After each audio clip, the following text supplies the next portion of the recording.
I love that. I want to get to Jess now in Bradley Beach, New Jersey. What's up, Jess? How you doing? Hey, what's up, man? I was so psyched when I saw BionicDance on. Yeah, me too. Me too. Psyched. I was really psyched because I'm really into her. Aw. Anyway, I wanted to say that I had a brain injury 35 years ago, and I go to support groups, and I was at one on Tuesday, and it was driving me crazy because they're all saying how good God is, and they're getting them better. And I was like biting my tongue because I'm just thinking to myself, oh my God, figuratively, of course. And it's just, what about yourself? And like, what about the doctors? And it's like, what is your God doing? Like, he's the one that made you have this problem, gave you this problem in the first place. It just drives me up the wall. Mm.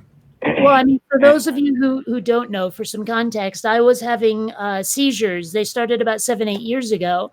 And about 7 months ago, I think it was in October, I had some brain surgery to get rid of the seizures. And I thank my doctor for that, not God. Okay, if God was involved, it was not in any way obvious. All I know is I had someone who was a trained medical professional who stuck a needle in my head and got rid of those seizures. So, yeah, that's who I thank. Yeah. Well, yeah, I've got seizures every once in a while too. But I have a very good neurologist, and he's helping me out with those. Mm-hmm.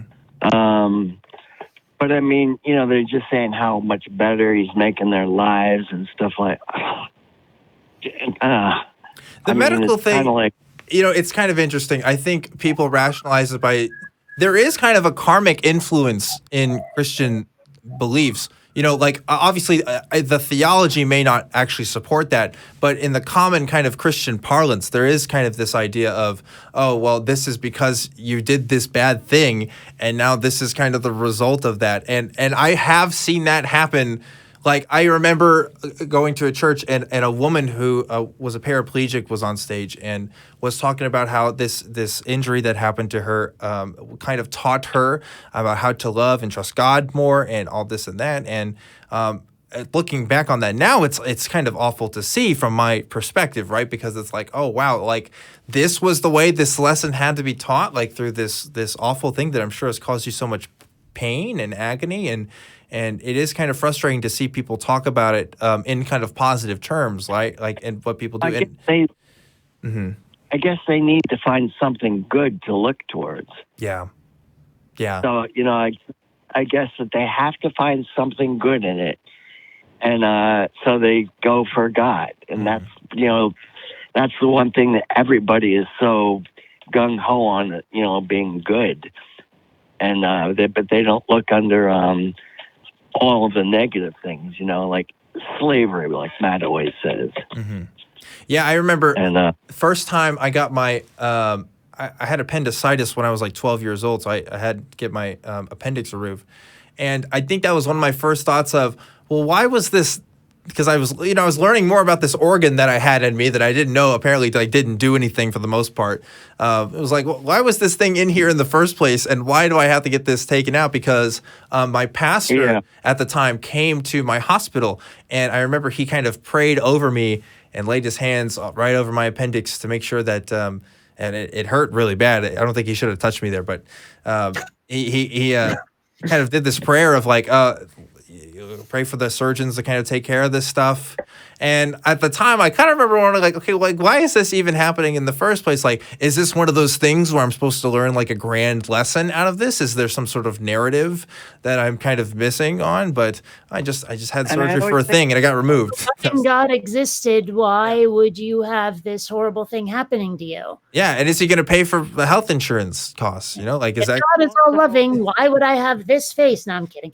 But why wouldn't he just make you like that in the first place? He wouldn't make you want to have to learn something. I mean, He's God, for Christ's sake. Why couldn't he just make us like that? Why would he have to put us through all this shit to get us to be that's one of my arguments against specifically the Christian God. I mean, you hear about the problem of evil. I keep telling them the problem of evil goes away the very instant you admit that, yeah, God can screw up. Right? If God isn't supposed to be 100% perfect, then the problem of evil is not a problem anymore. But they insist that God is perfectly loving, all-powerful, all-knowing, and that God logically cannot exist given the evidence we see. Yeah. Yeah. Well, Jess, I got to say, I know it's frustrating, but keep it up, man. You got people who are friends with you here, and I'm sure other people like on the ACA Discord and stuff. Love to talk about some of those experiences. We had another guy calling in a few weeks ago about these kinds of sessions and stuff that they were having with their therapy. Yeah, it's probably me.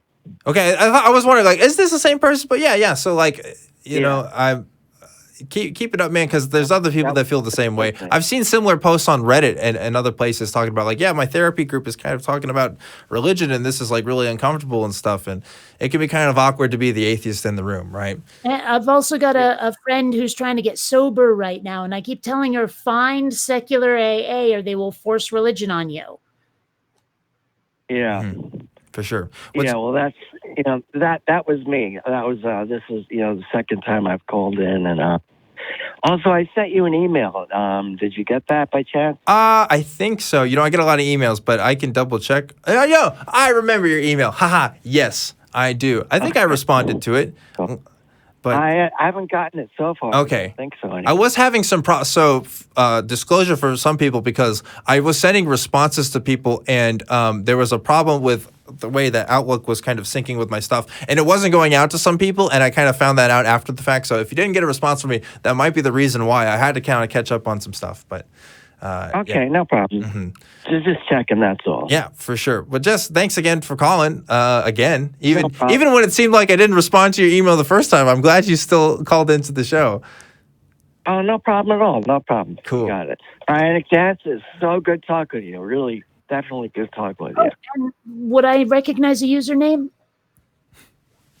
Just Jesse. Okay. Brenda and Jesse. I love it. That's a tag team duo. I don't know, man. I'm so used to people with usernames like Zagnar the Destroyer 12 or something. So. Right? Yeah, super crazy.